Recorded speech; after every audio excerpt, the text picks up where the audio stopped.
there's like a demand for more right now. I think there's way more opportunity now than there ever has been. Even just if you consider writing for TV. Since the pandemic started, Netflix has exploded. Not just Netflix, but like all the other streaming services that are out there. So they have all these new TV shows, they have all these new documentaries, they have so many things, and they need wall-to-wall music.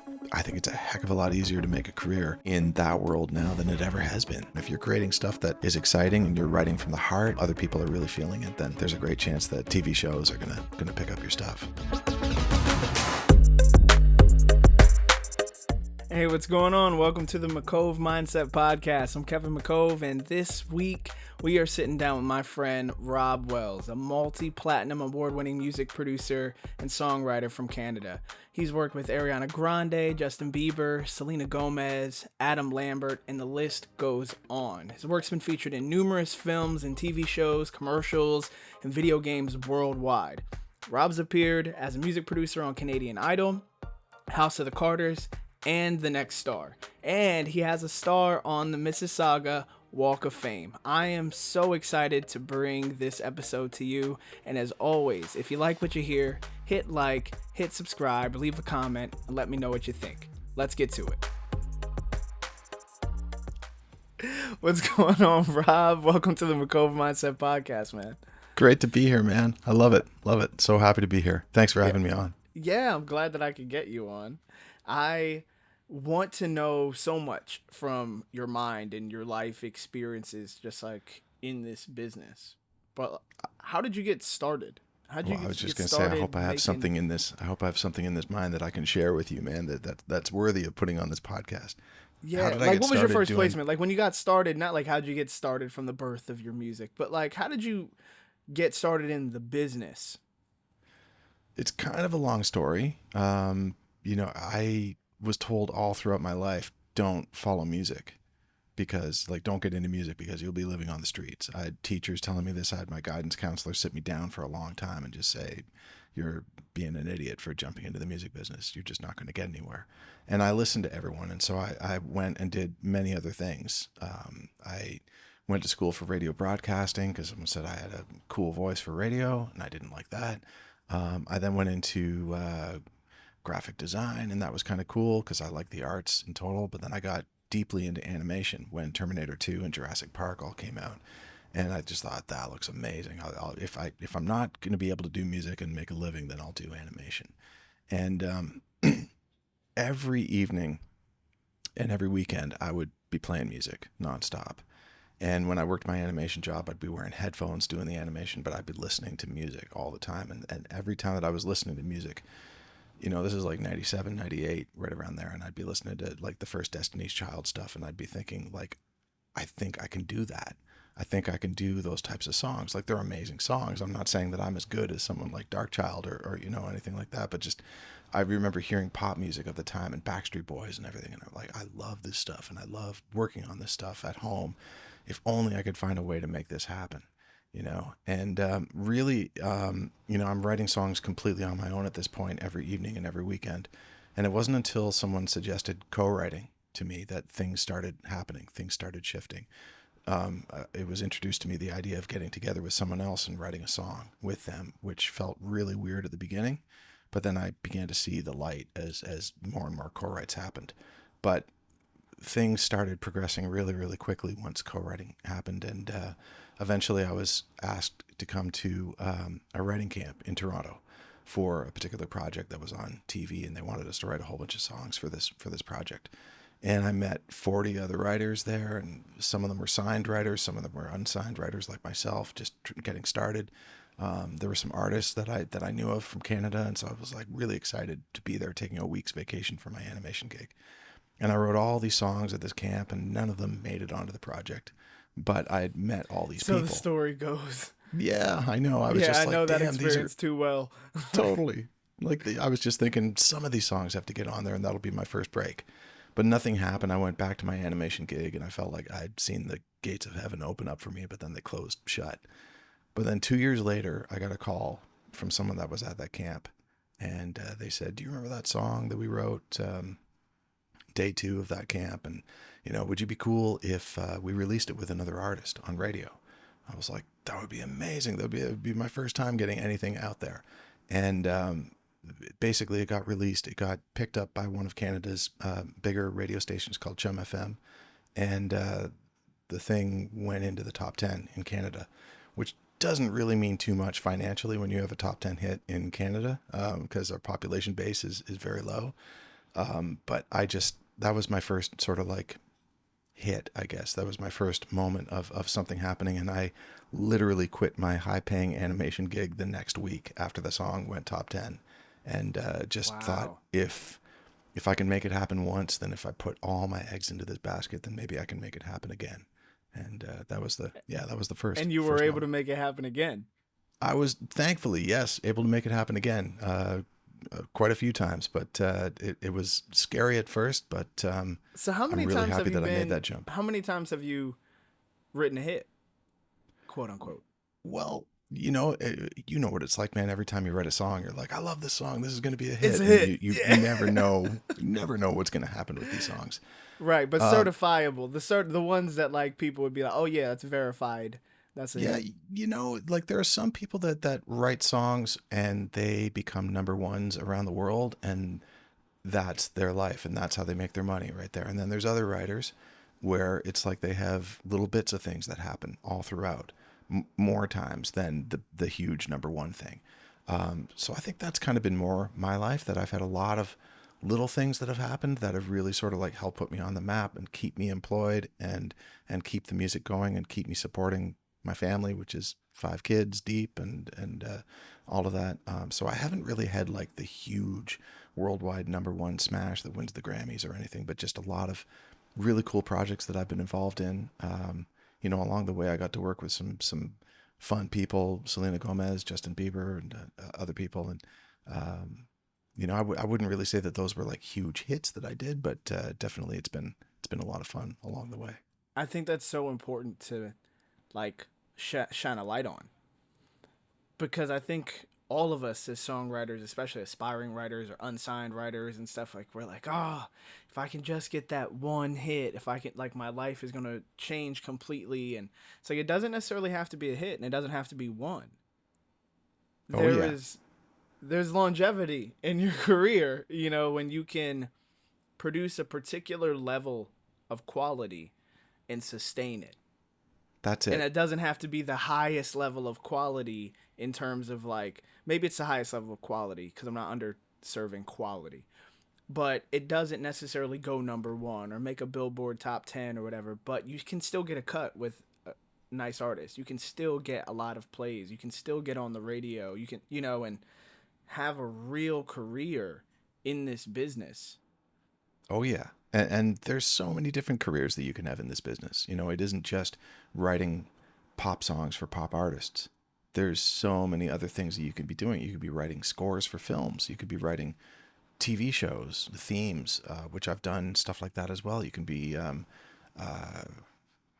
writing music for video games, man. If you get a song on a video game, that's huge. That's easily like 3 times greater than the record industry and the movie industry and everything. It's all sorts of stuff like that. So I've had songs in video games, TV shows, films, commercials, podcasts, just the whole thing. But if it's music that I'm working on, I'm happy. I'm really, really happy. If I get to wake up every day and create music, whatever that is, then I'm really happy. And along the way, there's been definitely some spikes in the activity where there's been like some bigger things, some really crazy fun things that I never saw coming.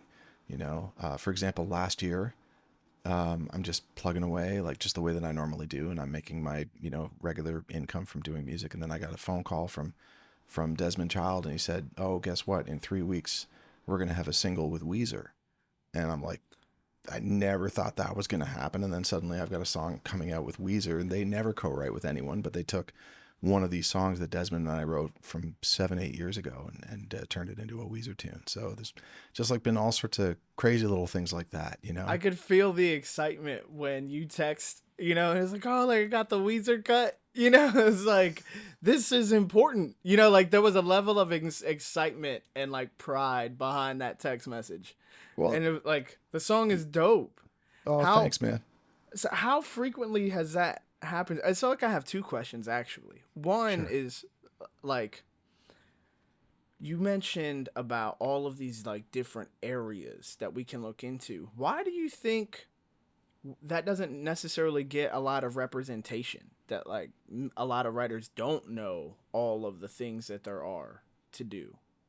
Yeah, you know, I think everybody sort of like starts out. I definitely started out with stars in my eyes, you know, and thinking this is what I have to do. I have to get that number one hit with the artist. That was, there's no doubt that I started out that way. Um, and then just as I went along, you know, I just began to see there's so many other ways to make an income in music without just writing for that pop artist. One other thing that I experienced too, like I've had in Canada, I've had some number ones along the way. In America, I've had things that got close to number one. But you know what I think it's equivalent to, man? Like when you get that number one, it's kind of the equivalent. Not that I've ever done this, but it's the equivalent to climbing Mount Everest. You know, and like you're working really hard to get up there, and you finally arrive at Everest, and you've been, you know, waiting your whole life to do this. And it turns out that when you're there, on the day that you're there, there's 10,000 other people that are trying to climb Mount Everest. It's this long line of people that are all getting there, and we all slowly, you know, collectively make our way up. And you finally get to the top, and you're like, I made it. You take your picture, and then you got to get the F off Mount Everest because there's somebody else The next right person. behind you who's waiting to get up to that top and have the same experience. So down the mountain you go, you know, down you go. And then before you know it, you're at the bottom again. And then you got to reinvent yourself.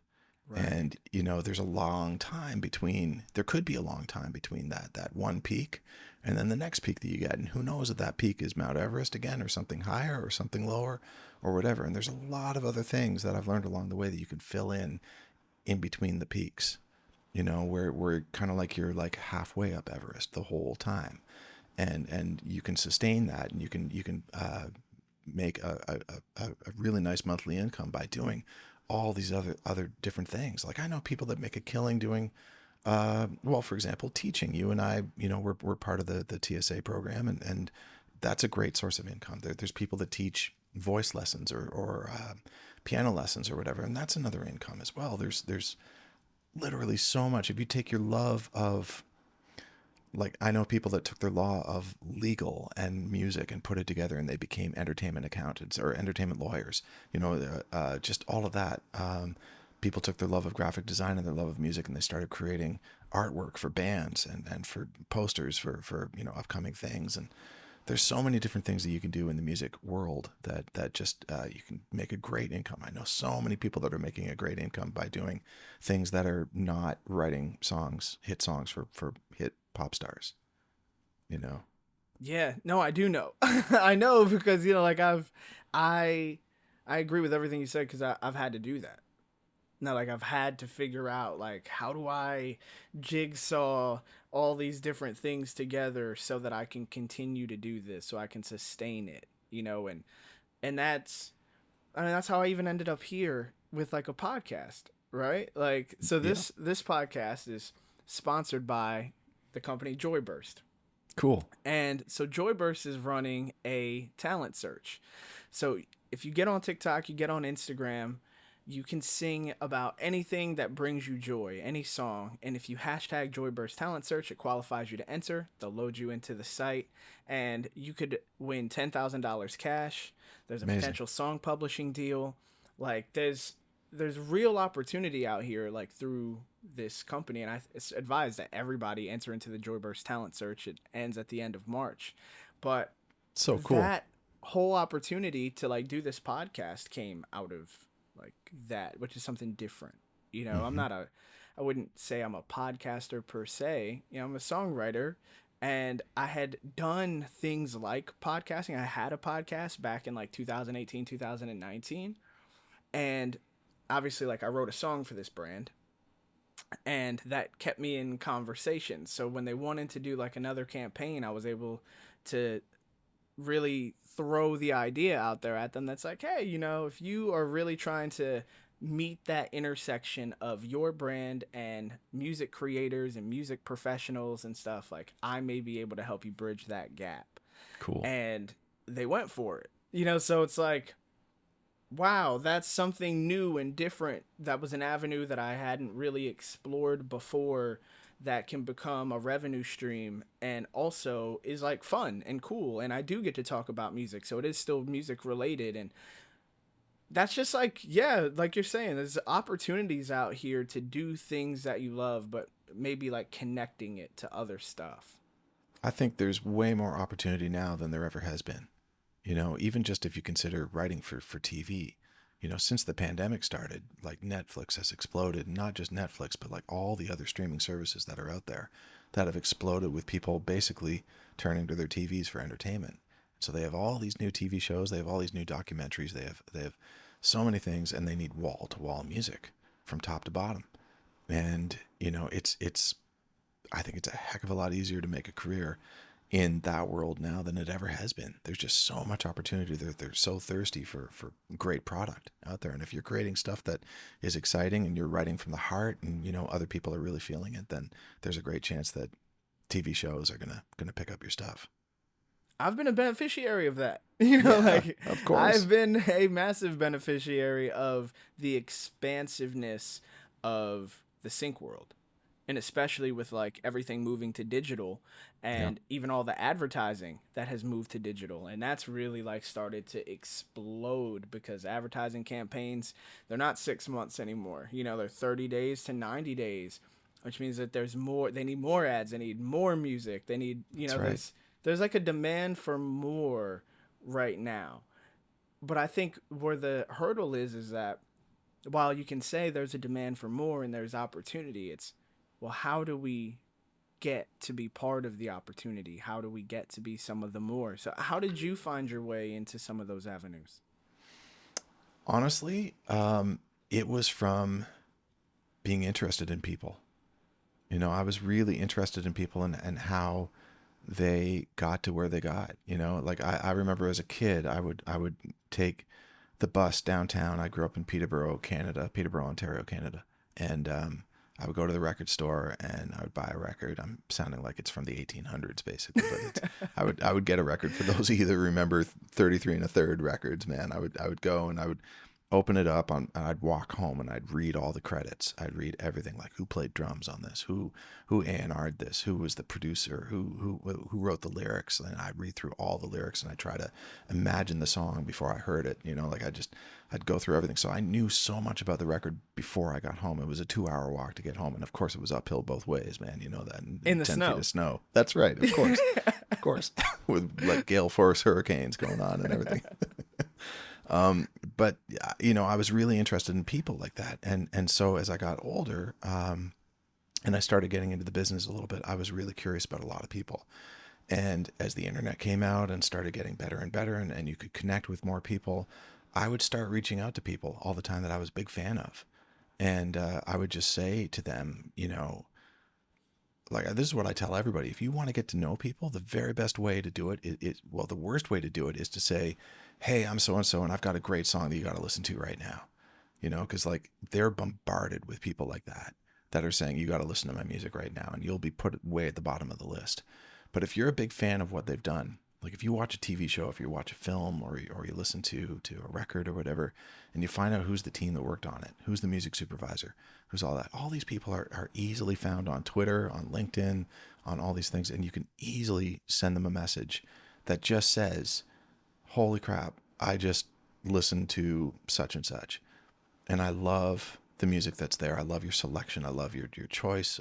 Whoever it is that you're approaching. If it's a producer, you can talk about that. If it's a music supervisor, you can talk about the song selection that was done for that particular episode. Everything. You basically pay them a compliment, and it's an honest compliment because you really believe it. And when you send a message like that, you almost always get a response from people like that because they're like, holy crap, I'm doing a good job. Somebody likes what I've done. And nobody's trying to use me to like get up the ladder or anything like that. Like it's just, here's somebody that legitimately loves what I've done, and they'll instantly write you back 9 times out of 10. This is kind of like how I've gotten to know a lot of people in the industry, is just by reaching out. For example, There's a guy that I grew up listening to when I was 12. I had a newspaper route and I had a Sony Walkman, and I'd be listening to this guy, Corey Hart, Canadian artist. He had this song called I Wear My Sunglasses at Night, and that was his big song. Oh, yeah. That song was a banger. Totally. Anyways, I reached out to him and I just said, dude, you don't know me from anybody else, but I just want to let you know that your music totally inspired me to like follow sort of like a synth production style and everything. And it's just like, you were a huge influence. And the dude got back to me within 30 minutes, wrote me back from Bahamas and said, I'm coming to Toronto. I'd love to sit down with you and talk with you and thank you for this nice message. And I said, well, why are you coming to Toronto? He said, I'm coming to play a show. I said, do you have a keyboard player? No, I don't. Would you like one? He said, come to the rehearsal. And I became part of Corey Hart's band because of this. And I played his farewell show in front of 80,000 people. I met Shania Twain thanks to Corey Hart. I've been to his place in Bahamas so many times, writing for his kids, their artist careers and everything. And it's like, it's nuts. Off of just like a cold message that was totally genuine and sincere, that was showing your appreciation for someone. Totally. And dude, I can tell you the same thing for me too. Like I receive so many messages on, something like Instagram every single day where people are like, yo, you got to listen to my song. I'm like, actually, I don't. I'm pretty busy, but if somebody reaches out to me, this one dude reached out to me years ago and said, hey, I just want to let you know I'm in Mexico and I'm going through experimental cancer treatment and it's really painful. And the only thing that gets me through the day is listening to your song first thing in the morning. And like that to me is like what we're all about. That's why we're doing this, right? Is to connect with others, to help others. Yeah, we want to pay the bills, but it's just like if you can connect with people that way in the industry and actually be of service to someone, rather than being selfish. If you can be of service, that's like the best thing to forge relationships, I find, with people in the industry. And if you're really true and genuine and honest about it, you can move forward in the friendship. And then when the time is right, if you feel like the time is right, you can say, by the way, and I don't mean to cross any boundaries or anything, but just I do have a song that maybe you'd like to hear, right. And they will for sure say, send it immediately right now, because you've got this great relationship. They really like talking to you. They know that you're no drama. And suddenly you say, well, I have something that maybe you could use. And then you're in and you're at the top of the pile and they're going to listen to it. And if they really like it, then they're going to say, what else do you have? And then you can send them your like number 2 and number 3 song. And then if they like that, they'll say, what else do you have? And then you can send them 10 songs. And then you're in, and then suddenly you're like the favorite of this music supervisor that they're always going to be coming to you and asking you for things. And you can do that with not just one person. You can do that with multiple people. Loads of people. Really totally. I mean, there are 8 billion people on the planet, man. You can do it with and not just in your region, not just in your local area, because the internet lets you go everywhere. For those of you that don't know about the internet, it's this thing. For those of you who are on it right now but don't know about it. That's right. But literally you can go to any region of the world and start doing business with people. It doesn't matter where you are, man. If you're doing good quality work and you're a good, honest person that likes to hang out with people and get to know them, legitimately, and not just try to use them for climbing up the ladder. Be friends with people first, and then find a way if there's a way that you can help each other out after you're friends. That is so true. And, I thank you for even sharing that experience, because it helps to re-fortify it. Because I've had this experience in my own life too, like this very same type of experience, and with several different individuals. And I think that over time, I have gotten away from reminding myself that no matter what stage people are at in their career, gratitude is always appreciated. So when I do hear something and I'm like, wow, that was really good. Like, for instance, like Jen Ross, like she's done like all of like the music supervision for Bel Air. And most of the music that was placed in there was placed by this company called Go Grand Plan. And we've like done some work with Go Grand Plan, but it's never thought in my mind to be like, let me send a message to Jen Ross and literally just tell her how awesome some of these placements are. And the ones that I'm really like, when you watch a show and you're just like, what is that song? And you want to go look it up. And yep. the show is full of all of those moments, and I'm like, wow, she is really killing it at her job. And I genuinely just want to be like, keep doing what you're doing because I Totally. like watching this show and it's awesome. And it's like, whether she reads it or not, the energy behind someone actually caring about what you do and receiving like the benefit of your hard work, like that, it matters. It does. And it doesn't matter who it comes from. And I don't think there's anybody who would receive that information and be like, damn right, I'm that good. No, Right. they would receive it and they would be like, holy crap, somebody really likes what I do. And that just makes me want to work even harder at my job, Right. and really reach out to more people and make a difference. That's what people want to do, man. They want to be able to make a difference. Yeah, yes, they do want to pay their bills, but they want to know that the work that they're doing actually means something to someone, you know? It, Absolutely. I think it does good to remind people that the world is a better place because they're here Totally. when it is. Like I think there is so much like politics and I mean musical politics even. And like just content and complaining about like content and like, oh, I like the music of today or I don't like the music of today or the quality has gone down or it's super saturated. And while all of those can be talking points, the point is that there's a bunch of people right now adding value to the world. Like content is value. It is reaching someone and it is doing something to them and it's growing. Mhm. And having that abundance mindset, I think that there's just yeah, there is time to stop and pause and just be grateful that you live in a time where you actually do have access to abundance. Absolutely. And I also think like we're all ants on the anthill, man. We're all here doing our thing. We're all trying to do something with this short amount of time that we've been given, and the minute that you can inject some positivity into their path, it's a good thing, and you'll always be remembered for that. And then quite possibly, you'll be approached by that person at some point in time where they'll say, you know what, I have a project that I think you'd be great for. And, I'll always be grateful for you for that one initial message that you sent that really just, gave me good feelings. And I I also say this to people all the time as well, that you do it with enough people. Do you remember old school typewriters? Oh Do you yeah. remember like where you'd yeah, but like you'd hit a button and you'd see that arm go up and it would hit the paper, all that sort of Yeah. thing, right? So like I see it as this. You're the paper and you're reaching out to all those keys on the old school typewriter, and you're giving positivity through all of those keys that are there. You're telling everyone you're doing a great job. I love it when you do what it is that you do. And through your career, eventually, some of those keys will start striking your page. They'll come back to you. And it might be one time that the Z key, sorry, the Z key as we say in Canada, but the Z key gets pressed, right? It might be one time that the X key gets pressed. It'll be a lot of times that the S key gets pressed, or the T, or the N, or the L, or the A, or whatever. But the whole point is that you zoom back, and eventually your page is filled. And it's just all those different people that you've connected with that will eventually come back to you and fill up your page.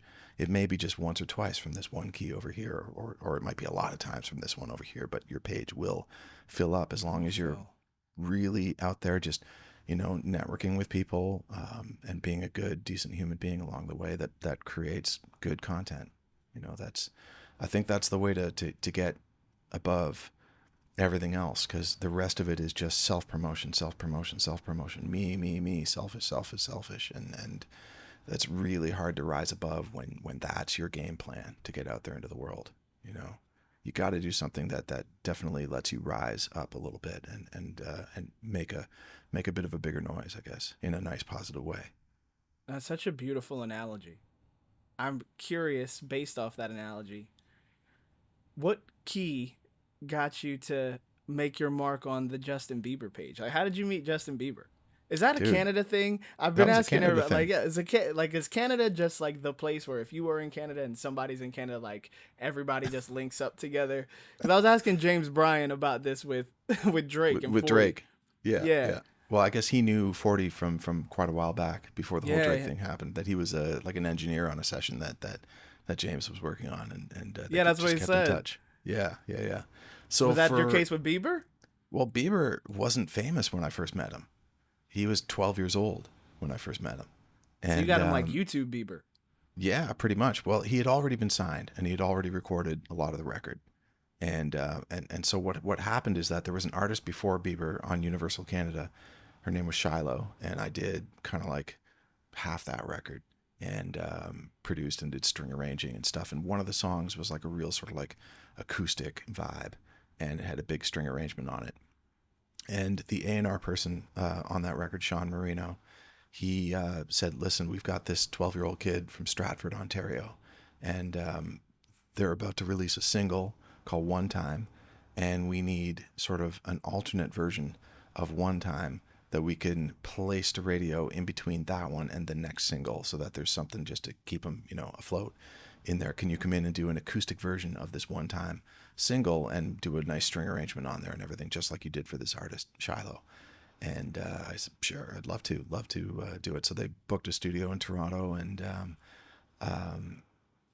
I brought in Shiloh's guitarist to play acoustic guitar along with Justin. And he ended up being Justin Bieber's musical director for years. Dan Cantor, he was on stage with him he was like, you see Justin, there's always Dan right beside him all the time. But that's basically how it happened, man. I didn't know him at all. We worked together for 2 days. I did that plus a French version of One Less Lonely Girl. And we just had a blast. And I just thought, holy crap, this kid's so talented. Just amazing. 12 years old, can play piano like nobody else. Plays drums, plays guitar, gets on the mic and sings. And my heart just like sort of broke when he was, after this amazing vocal performance that he did, he was like, "You're going to put autotune on that, right?" And I'm like, "Oh man, but you're so good. You're so good." But of course, with today's sound, it's just, That's you yeah. I mean, I think it's also that's like just a thing. it's the thing now. Yeah, It like is. It is. right. Well, because you worked with Ariana Grande too, right? So with Ariana, I've never met Ariana, but through Dan, so Dan Cantor being the musical The music director director. for Justin, he eventually went on to do musical direction for Ariana, and he said that we need full blown string arrangements for 2 songs, and so he hired me to do that, and I did string arrangements for 2 of her songs. And then one night I was watching the Grammys, and I had no idea this was going to happen. And they said, "Next That's up how is you always find Ariana." out, right? That's right. Of course. Of course. I wish I'd been there, like it would have been nice.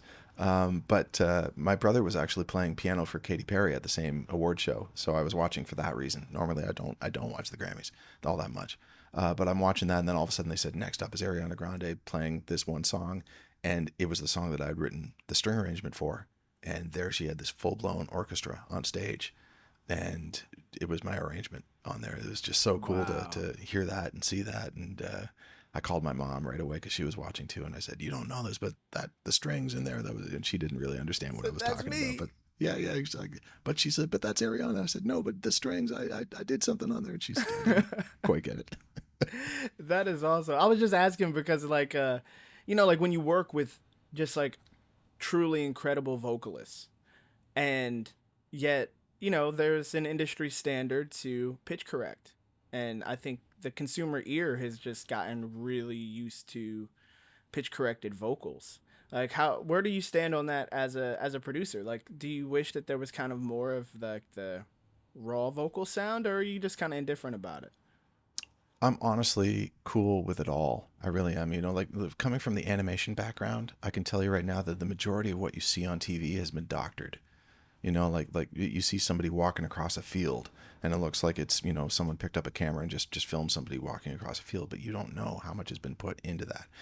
That whole scene has been color corrected. They've also filmed it multiple times to get the right take.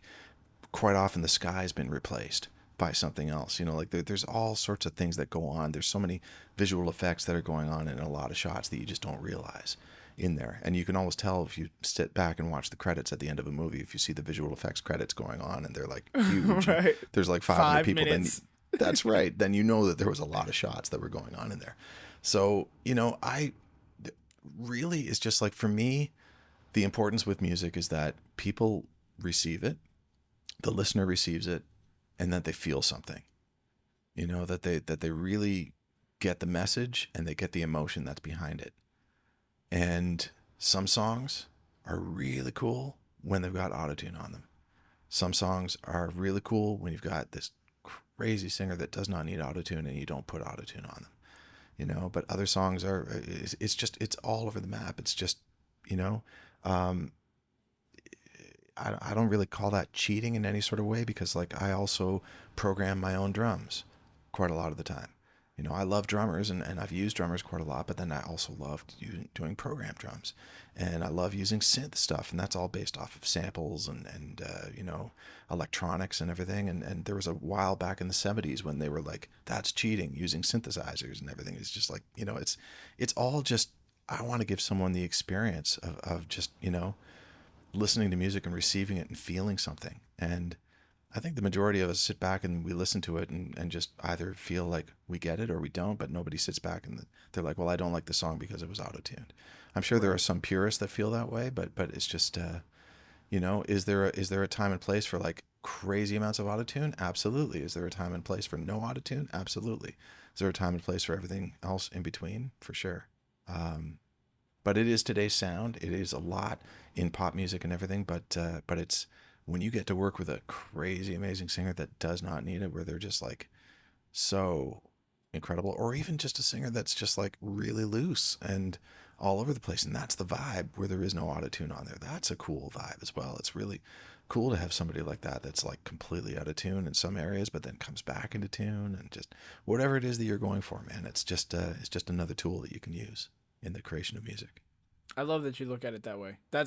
I share that, like, it's all tools, and it's all like, we're just all trying to create something that hits somebody, that reaches somebody, and however it does it, at least it did it successfully, That's like, right. and so that's a win. What are you listening to right now? Like, what kind of music are you into? What are you creating? What's going on? Oh man, honestly, dude, I'm a lover of all music. I really am. I used to be really picky about music when I was about 15 years old, and I was into like, so I'm 15. That would have been 1987, and everything's like really overproduced 80s pop music and everything, and that was like what I thought was like the best stuff, and I would refuse to listen to anything else. Like somebody would play me Led Zeppelin, and I'd be like, oh, I don't have time for that. Everything is just like, you idiot, why are you not listening to this? But anyway, somebody sat me down and said, you can't be like this. If you really want to make music your career, this is one person who actually said, if you're going to be in the music world, you got to open yourself up to everything. And the way to do that is to listen to a song, and even if you hate it, even if you hate this piece of music, you got to find one good thing out of what you're listening to. You got to find one simple element that's in there that you like, that just really makes you think, okay, I can appreciate it for this. And the more that you do that, as you listen to every piece of music, the more you're going to open yourself up to all different styles of music. And so probably by the time I was 20 years old, I just became a lover of everything, every single style, not just from my part of the world, but the entire world. There's beauty to be found in everything, not just this year, but all the previous years that have happened. I'm just a lover of anything that moves me, and so for me, like, that's the same thing too. When I create productions, when I write with people, is just anything that moves me. If I'm going to be picky with the artists that I work with, I'm always, first of all, I want to know, can we hang? I want to know, can we sit in a boat for 8 hours every day in the middle of the Atlantic Ocean and not want to throw each other overboard? That's the number one thing. Can we hang? Can we laugh? Can we have a great time? And then the next thing is, am I inspired by what you're doing? Do I feel like, I can't believe that I get to sit in a room with you? I can't believe that I'm so lucky that I get to be here. Like, I already think your 100% is 1,000%. Why the hell am I here? Why am I doing this? But then I realize, maybe there's a way that I can take their 100% and add my 10% on top of that to create something even better than what they could have done on their own. Maybe there's a way that I can find what makes them great and sort of like merge in what it is that I'm doing in there. So what am I listening to? Everything. I think we're living in the best time for music right now. I love the fact that everybody can do it. I know that there's 40,000 new songs that are put on Spotify every single day, but I love the fact that the tools are in everyone's hands now, that you don't need $1 million to make a record, that you can just literally be sitting in your bedroom and making music that inspires people. So I listen to everything. I love to work on everything. All my projects are all quite varied in nature and scope and all that. So everything from children's lullabies to death metal and hip hop and pop tunes and you have you know the whole YouTube channel with the children's lullabies and like children's music. What got Totally. you like in that direction? Was it being a dad and having kids, or talk to me a little bit about that. Sure. I mean, talking about doing other things. You're doing the podcast. I run 2 YouTube channels that one started in 2019, and it was literally just, my 2 youngest, they were born in 2017 and 2019. And so I just thought, man, if I could just there's a lot of music that's out there on YouTube. I was using some YouTube music as I was rocking them to sleep. And a lot of it, I was like, it's okay. It's some of it's really babyish, some of it's, whatever. And I just thought, if they're doing it, why don't I try doing I'll do one every 2 weeks. I'll just throw a little quick thing. And I'm also a lover of astrophysics. I love astronomy. I love science like crazy. So I started doing, with my animation background, just some simple visuals of the stars and the planets and galaxies and comets and all this sort of thing. And I would just do simple lullabies on there. And anyways, that channel, nothing happened for months. It was just 30 plays a month or something like that. And now it's gone pretty crazy. If you add up all the viewing time, it's about 58 years of continuous viewing time on that. It's monetized, and all that money that's being made, I'm throwing into my kids' educational fund in a tax-free savings account. Beautiful. So I got that, and then in the pandemic, I started a channel just with my 2 little kids. And it was originally just, the idea was to take video of them having fun, doing their things. And I would send links to my mom, who couldn't come visit us because of the pandemic. And so that was the initial plan, that we would just create this little channel for that, and friends and family that would just be able to see this. And probably in the 5th month that it was out, one day I was looking at the analytics, and mostly it's views in Canada, but then I started to see Saudi Arabia, Philippines, Ireland, all different places where I have no family, or at least as far as I know, I don't have any family. Right. And so it just started to started to creep up, and that channel has totally exploded as well. We are now, I'm literally just a few views short of 5 million views on that channel. Wow. Congratulations, man. Thanks, man. But that's another thing that I tell people as well. If you want to put out your music, if you want to put out, stuff that you're creating, don't feel like it's hopeless. Don't feel oh, well, no one's going to watch this or no one's going to listen to this. Because here's 2 channels that I started where I thought the same thing. I thought no one's going to be interested in this at all. But one thing that I've learned is that there's 8 billion people on the planet. Out of 8 billion people, how many people have access to the internet? Let's say 4 billion people, right? That have access to the internet that could be potentially watching this.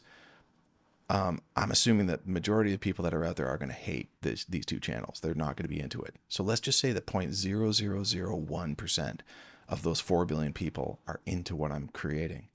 We're talking about hundreds of thousands of people, right, if not millions of people, if you just do the base math of that. And so the point is, release your stuff. Do stuff that you feel is really you, and release it, but release it consistently. Have things that are going out there, and then, if it's once a month, have a release once a month. If it's once every 6 weeks, have a release coming out every 6 weeks. The point is, keep the heat turned on. You never turn the heat off, and nothing will happen for the longest time, but then eventually it'll start connecting. And you'll start to get views, and you'll start to get followers. And then before you know it, I've seen it happen time and time again. People have shown me their analytics, and everything just takes off exponentially after a long time of nothing. And I relate that to popcorn on the stove. You're really hungry, you want to eat. There's all these popcorn kernels that are sitting there on the stove. You have the heat turned on. You're like, why is nothing popping? It's been 5 minutes since I turned the heat on. There's nothing happening here. Oh, I should just turn the heat off then, because it's never going to happen. You can't. You got to keep the heat on, and eventually that one popcorn kernel is going to go. Right. And then you're like, cool, but I'm still so hungry. I can't survive off of one kernel, right? And then eventually 2 go off, and then 5 go off, and then 10. And then it becomes so much that you need to start hiring people to come and catch the popcorn as it's falling on the floor. Same sort of thing like that. It's, there's just too many people in the world for it not to happen, whatever it is that you want to create, Right. And it's like that faith, having some faith and some perseverance. Yeah. Yeah. Really believing in what you're doing. But I think where it can fail with a lot of people is if they create things that they don't truly believe in. If they're creating something where they think, well, I could make some money here, create stuff that really means something to you and really put your whole heart into it. And eventually, if it really feels believable, what you're creating, eventually people will listen. And you'll find your crowd, you'll find your tribe, you'll find your team of people that are going to, start following you because they believe it too. It feels really legit, Yeah. Because it is. It feels like it is because it is. It is. And that gets me to the last thing that I wanted to ask you about before I let you go. Sure. And thank you for your time. Oh, dude, anytime, man. I think the world of you, man. I love hanging out with you, and just I feel bad because I've been doing most of the talking, but this guy, I have sat back and I've listened to you talk about a whole host of things, and you've always blown me away, man. You're super smart, you're super kind, you're super sweet, and I love all of that. You're super talented as well, like just all those things and just all wrapped up in one human being. And you're a great looking guy too. It's so not fair, man. Thank you. So not fair. Thank you. Literally, Pleasure. thank you. And it means a lot to me coming from you, somebody that I value as a human being above all, but also as a professional. And, like that, it just means a lot. So thank you. Right back at you, man. I wanted to ask you about your app. What got you into saying, like, I want to launch an app and, like, have the keyboard? Like, I mean, it's super useful to people who don't play. I run into so many songwriters or even lyricists who are just like, I don't have any facility on an instrument. Yep. And this just, like, shortcuts everything for them where they can get all the chords by kind of pressing one button.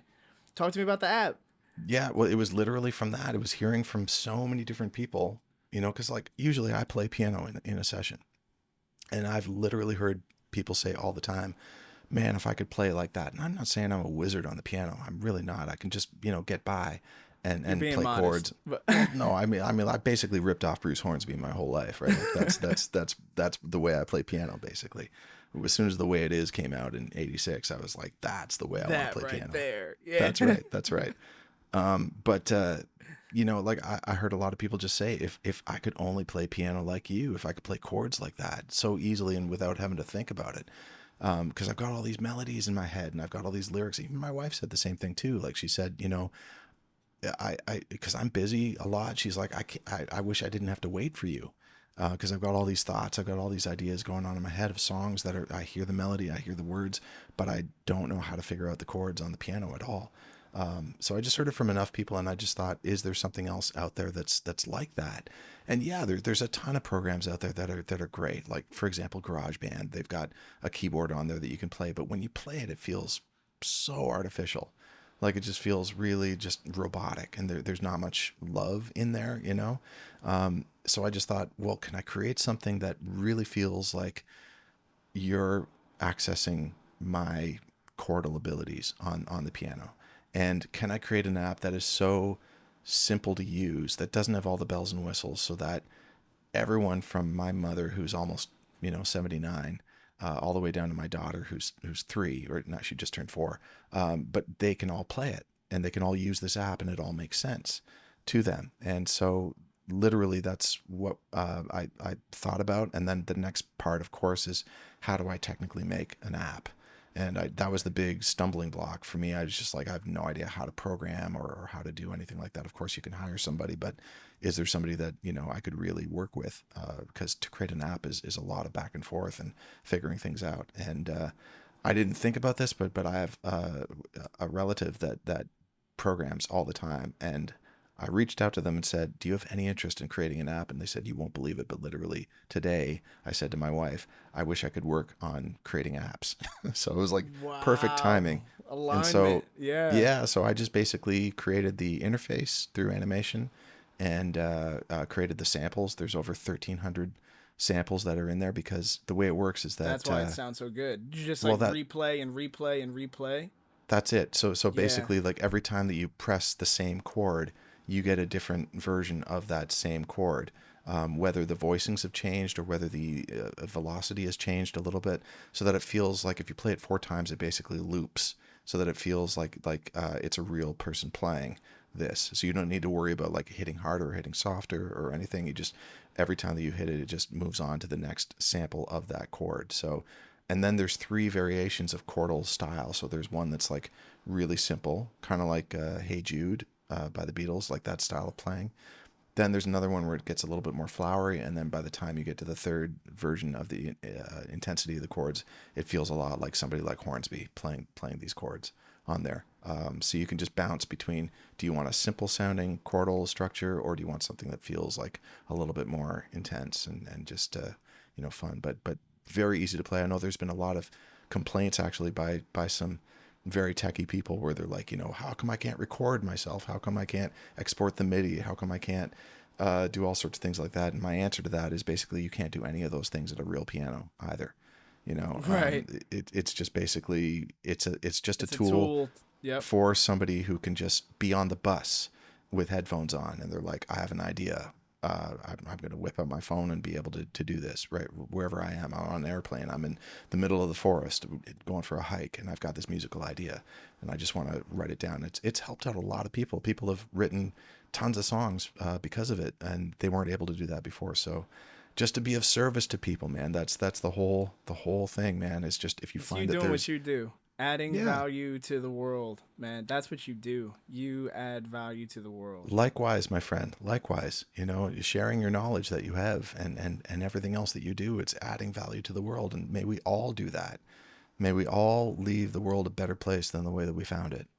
That's really the way. It's the only way that we're going to progress as a species if we lean towards positivity always, when we see that everybody is just ants on the anthill trying to do their thing and everything is beautiful, and you just try to make everything as good as possible and again, leaving that world in a better place than the way you found it. That's, to me, that's what it's all about, for sure.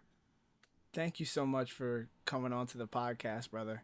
Pleasure, appreciate man. you so much. Oh, likewise, man. Likewise. I'm sorry that there's a time limit on here. Sorry, there's a very Canadian way we say sorry. Sorry. Sorry. Is not the, that's right. It's okay.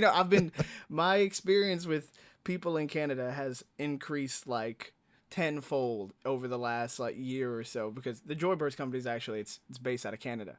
Oh, so, cool. Yeah, so every person that I'm talking to in the company and different things, like everyone's in Canada. So I'm like, I feel like I'm gonna have to come up there and take a trip. Yeah, I need to visit. Listen, I know there's definitely some jerks that I can point you to in Canada, but by and large, I think we're pretty decent people. The joke is, how do you get 1,000 Canadians out of the swimming pool? And the answer is, you simply ask, would everyone please get out of the pool? Yeah, thank you, man. Thank you for the laughs. Thank you for the insight. And, pleasure, brother. Looking forward to catching up with you soon, man. Yeah, absolutely. Thank you for doing this, man, and sharing your knowledge and everything else you do. Thank you so much.